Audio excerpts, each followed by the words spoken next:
Promo Tamil viewers எல்லாருக்கும் வணக்கம். இப்போ சிறகடிக்க ஆசை சீரியல்ல அடுத்த நடக்க வாய்ப்பு இருக்குன்னா முத்து மேல ஒரு கொலப்பள்ளி விழுகிறதுக்கு வாய்ப்பு இருக்குங்க. ஆமாங்க, ரோஹிணியை மிரட்டிட்டு இருக்காருல வசீகரன், அவருக்கு ஏதாவது பெருசாக ஆக்சிடென்ட் ஆகலாம். அதனால அவர் உயிருக்கு ஆபத்தாறது, இல்லைன்னா திரும்ப அவர் கோமாக்கு போகிறது, அப்படி இல்லைன்னா அவர் கதை மொத்தமாக முடிகிறது, இது மாதிரி எது வேணால் நடக்கலாம். ஒருவேளை அப்படிலாம் நடந்துச்சுன்னா முத்து மேலே தாங்க இந்த பழி விழுக போகுது. ஆமாங்க, இன்னைக்கு என்ன நடந்துச்சுன்னா வசீகரன் மனோஜ் கடைக்கே ரோஹிணியை மிரட்டுவாரு. என்ன கல்யாணி இவ்வளோ பெரிய கடை ஆரம்பிச்சிருக்க, ஆனால் என்கிட்ட ஒரு வார்த்தை கூட சொல்லலை. சரி வீடு, எனக்கும் புதுசாக கல்யாணம் ஆக போகுது, வீட்டுக்கு நிறைய பொருட்கள் நானும் வாங்க வேண்டியது இருக்கு, அதெல்லாம் உன் கடையிலே நான் ஃப்ரீயாக வாங்கிக்கிறேன் அப்படின்ற மாதிரி சொல்லிட்டு ஒரு பெரிய லிஸ்ட் கொடுப்பாரு. ஃப்ரிட்ஜு, வாஷிங் மிஷின், ஏசின்னு சொல்லிட்டு எல்லாமே வேணுன்றாரு. அதெல்லாம் கேட்டு ரோஹிணிக்கு பயங்கர ஷாக் ஆகுது. ஏன்னா விளாட்றியா, நீ சொன்ன பொருளெல்லாம் சேர்த்தா ஒரு 2-3 லட்ச ரூபா வரும், அவ்வளோத்தையும் ஓசியா கொடுத்துட்டு மனோஜுக்கு நான் என்ன பதில் சொல்றது, அதெல்லாம் முடியாதுன்னு சொல்றாங்க. ஆனா வசீகரன் அதெல்லாம் உன் பிரச்சனை, என்னமா பண்ணிக்கோ, எனக்கு எல்லா பொருளும் இப்பவே வேணும், இல்ல உன் புருஷன் வந்தானே உன்னை பத்தி எல்லா உண்மையும் அவன்கிட்ட போட்டு விட்டுவேன்ற மாதிரி மாட்டுறாரு. இப்ப ரோஹிணி வேற வழி இல்லாம அவர் கேட்ட பொருளெல்லாம் ஃப்ரீயாவே கொடுத்துறாங்க. கொஞ்ச நேரத்துல மனோஜும் கடைக்கு வராரு. வசீகரன் வாங்கிட்டு போன பொருள் எல்லாம் பார்த்துட்டு கடையில நல்லா வியாபாரம் நடந்துக்குன்னு சந்தோஷப்படுறாரு. அதுக்கான பணம் எங்கன்னு கேட்பாரு. அப்போ ரோஹிணி எல்லா ஐட்டத்தையும் இஎம்ஐல தான் கொடுத்ததா சொல்றாங்க.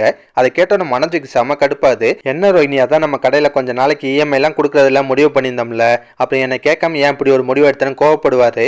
பதிலுக்கு ரோஹிணியும் கோவப்படுற மாதிரி நடிக்கிறாங்க. அப்ப இந்த கடையில எனக்கு எந்த உரிமை இல்லையா, நாளா முடிவெடுக்க கூடாதான்னு சொல்லி மனோஜிட்ட கோவப்படுற மாதிரி நடிச்சுட்டு அங்கிருந்து எஸ்கேப் ஆயிடுறாங்க. அதுக்கப்புறம் நடக்குதுன்னா ரோஹிணி அவங்க ஃப்ரெண்டு வித்யாவை கூப்பிட்டு இந்த விஷயத்தெல்லாம் சொல்லுவாங்க. இந்த வசீகரன் கொஞ்சம் ஓவரா தான் பண்ணிட்டு இருக்கான், விட்டா டெய்லியும் கடைக்கு ஒரு பொருளை ஓசியா வாங்கிட்டு போவான் போல, இதுக்கப்புறம் அவனை சும்மா விடக்கூடாது, அவன் பிரச்சனைக்கு ஒரு முடிவு கட்டணும்னு சொல்றாங்க. வித்யா என்ன பண்ண போறேன்னு கேட்கும்போது ரோஹிணி சொல்றாங்க, ஒரு ரவுடியை பார்த்து அந்த வசீகரனால தட்டி மேட்டர் சொல்ல போறேன், அப்பதான் அவன் பயந்துட்டு நம்ம பிரச்சனைக்கெல்லாம் வரமாட்டான்ற மாதிரி சொல்றாங்க. அப்படி அவங்க பார்க்க போற ரவுடி யாருன்னு பாத்தீங்கன்னா சிட்டி.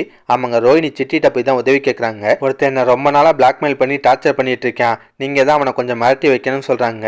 அதை கேட்ட சிட்டி அவன் யாரு, எதுக்காக உங்களை டார்ச்சர் பண்றான், என்ன சொல்லி பிளாக்மெயில் பண்றேன் அப்படின்ற மாதிரிலாம் விசாரிப்பாரு. ஆனா ரோஹிணி எந்த உண்மையும் சொல்ல மாட்டாங்க. இங்க பாருங்க, அதெல்லாம் உங்களுக்கு தேவையில்லாத விஷயம், அவனை நீங்க கொஞ்சம் மிரட்டி வச்சா மட்டும் போதும்னு சொல்றாங்க. சிட்டி அதுக்கு சம்மதிக்கிறாரு. சரி, நீங்க என் கஸ்டமரா போயிட்டீங்க, உங்களுக்கு உதவி செய்யாமலையா, நான் பாத்துக்கிறேன்னு சொல்றாரு. அதுக்கப்புறம் சிட்டி என்ன பண்றாரு, வசீகரனுக்கு நைஸா போனை போட்டு அவர் ஆபீஸ்க்கு வர வைக்கிறாரு. வந்தோன்னா அவர்கிட்ட சம்பந்தம்லாம் பேசி அவரை போட்டு அடிக்க அமைக்கிறாரு. என்ன நடக்குதுன்னு வசீகரனுக்கு ஒன்றும் புரியல. ஒரு கட்டத்துல வசீகரன் அங்கன்னு தப்பிச்சு ஓடுறாரு. அவர் பைக் எடுத்துட்டு கிளம்புறாரு. சிட்டி அவங்க ஆளுகளும் பைக்ல பின்னாடியே வெட்டுறாங்க. அப்ப வசீகரன் பதட்டத்துல வழியில ஒரு பாட்டியை இடிச்சிடறாரு. ஆனா பைக்கை நிப்பாட்ட மாட்டாரு, அப்படியே போயிட்டே இருக்காரு. இதை முத்தும் செல்வம் பாத்துறாங்க. 2 பேருக்கு செம கோவம் வருது. செல்வம் பாட்டியை கவனிச்சுப்பாரு. முத்து வசீகரனை தோத்தாமிக்கிறாரு. அதோட தான் சீரியலை முடிச்சிருந்தாங்க. இதுக்கப்புறம் நடக்க வாய்ப்பு இருக்குன்னா வசீகரன் தப்பிக்கணுன்ற பதட்டத்துல எங்கேயாவது கொண்டு போய் வண்டியை இடிச்சிடலாம். ஆமாங்க, அவருக்கு பெரிய ஆக்சிடென்ட் ஆகிறதுக்கு வாய்ப்பு இருக்கு.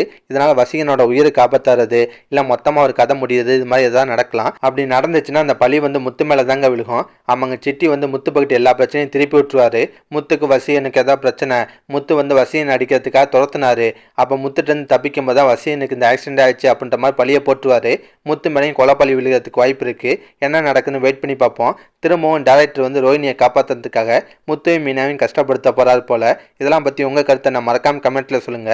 இந்த வீடியோ பிடிச்சுன்னா ஒரு லைக்கை தட்டுங்க. நம்ம சேனல் ப்ரோமோ தமிழ் ரிவ்யூ இதுவரை சப்ஸ்கிரைப் பண்ணலாம், ப்ளீஸ் கை சப்ஸ்கிரைப் பண்ணிக்கோங்க. நான் உடனே சீரியல் அப்டேட் கொடுத்துட்டே இருக்கேன். Bye guys.